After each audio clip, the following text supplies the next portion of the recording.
Hello everyone, welcome to the YouTube channel Ankur IAS. Dear friends, today we will be discussing about the sociological analysis on the menace of child marriage in India. Right now, before we will going to start, this is a brief introduction about myself. My name is Ankur Agarwal, having a working experience of more than 15 years.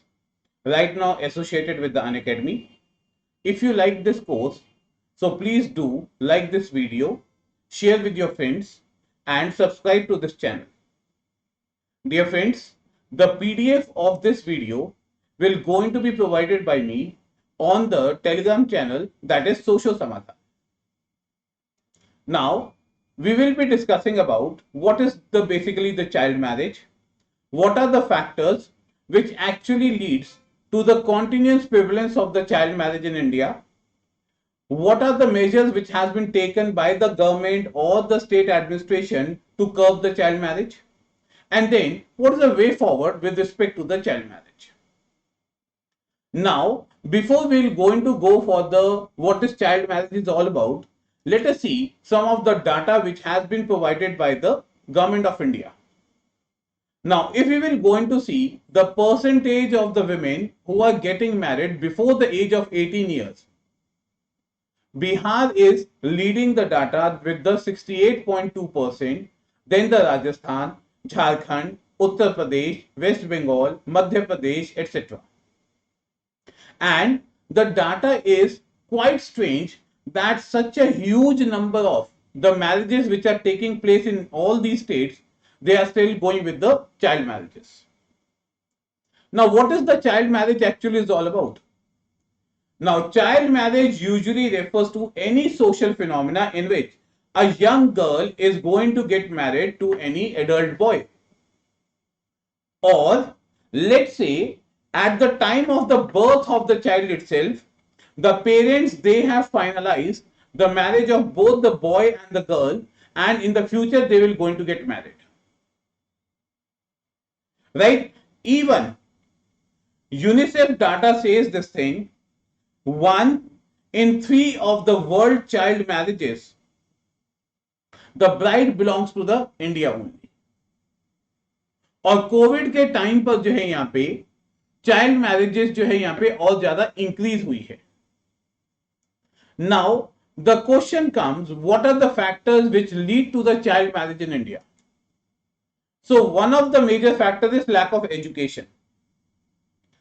अगर हम देखें education और marriage का जो है यहाँ पे सीधा सीधा लिंक है.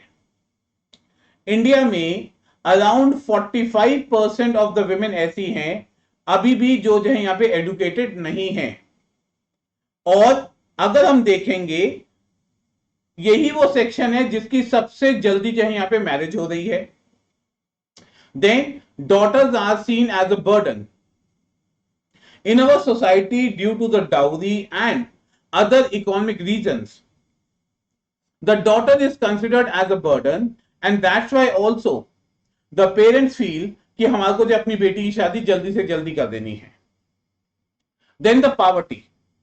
Poverty is having a direct link with the child marriage. ऐसा माना जाता है यहाँ पे जो है कि जो women poor household से है उनकी शादी जो है यहाँ पे बहुत जल्दी की जाती है as compared to the females who are coming from the well-off families and who are educated. Then there is also the human trafficking which is going on, especially in the poor families. We have seen that they used to sell their girls not for the marriage only, but they also used to sell it for the prostitution, right? As from that itself, the huge amount can be taken by the girl family, right? Then there is also the social background which actually matters a lot.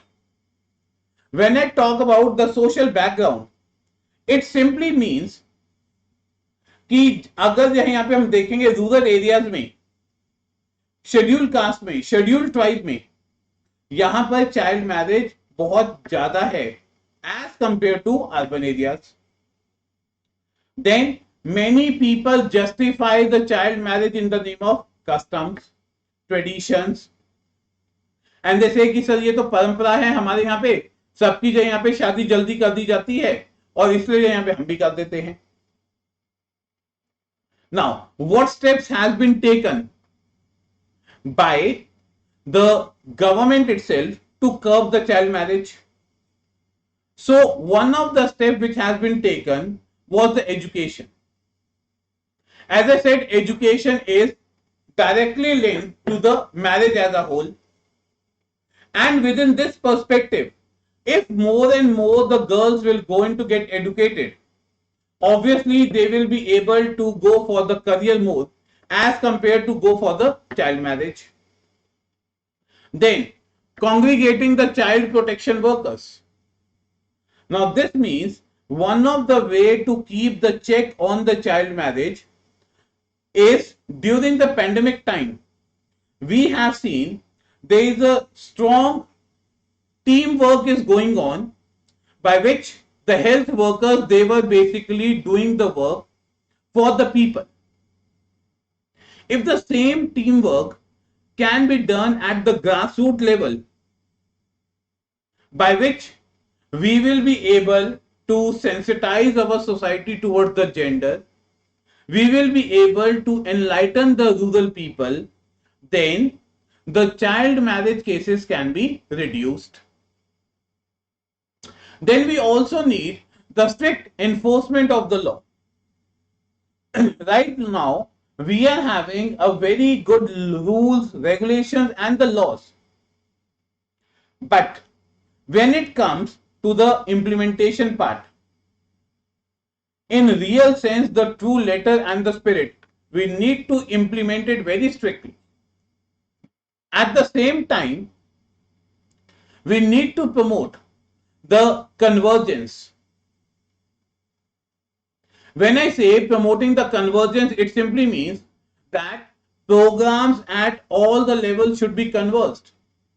Central level, state level, district level, village level, right? We should converge these programs with the education and the social protection scheme.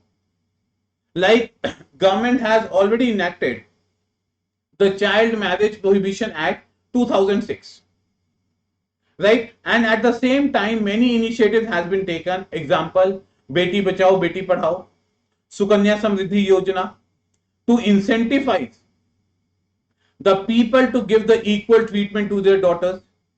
Even in the school also, we have given the priority. If you are having the girl child, her admission will be on the priority as compared to the boy child.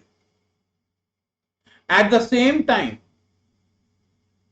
the incentive mechanism can be initiated by which we can see there are the schemes where maternity benefit is basically given, right? For the education of the girl child, special scholarships are given. At the same time, there is the Sabla scheme, right? That is Rajiv Gandhi scheme for empowerment of adolescent girls. Thus, what we used to see, if we will be able to take some of the strict measures and make the society aware, I hope that this problem can be reduced. Now, what further we need to do? First of all, the policy intervention has to be done. Parliament or the state legislative assembly, they are one of the most important part to approach towards ending or eliminating the girl child marriage in India. Recently, we have seen many of the state governments, they have passed the Prohibition of Child Marriage Act in their own respective states. Center is also trying it. Thus, what we need, the proper cooperative federalism model should be done, where the state and the center, they can work together so that this social evil can be reduced. Then there is also the governmental action for the social change has to be done. Now, when I say the governmental action for the social change, I used to say this thing that the bureaucrats, the teachers, the Anganwadi workers, panchayat, revenue staff people, they all should come together and they all should be notified with respect to the child marriage prohibition officers. At the same time, what need to be done? The marriage registration in the Gram Panchayat should be made mandatory. Right? At the same time, what we need? We need to have the expansion of the education. We need to provide the better health facilities. We need to provide the gender equality conversations by which the change in the thinking of the people can be there. At the same time, when I talk about the empowerment measures, now empowerment measures simply means this thing that the community engagement should be there by which each and every girl they can be provided the education. The help of the self-help group can be taken so that the empowerment of the village can be there. And last but not the least, the economic growth. As I said, poverty is directly linked with the child marriage. If the proper economic growth will going to be there, it will definitely going to reduce the child marriage as a whole. Thus, what we in nut we can say this thing in nutshell we can say this thing: access to the education, providing the better health facilities, overall the girl empowerment. It will help in long term achieving the positive health and the education outcomes, and India will be able to reach its sustainable goal target by 2030. So I hope that these schemes and these measures can be implemented in the future so that this social evil can be reduced. Right? So this is all for today. Thank you. और जो यहाँ पे इसी तरीके से जो यहाँ पे आपके सामने जो है ऐसी छोटी छोटी वीडियोस जो हैं सोशियोलॉजी और सोशल इश्यूज के लिए जो है यहाँ पे हम लाते रहेंगे। Thank you so much.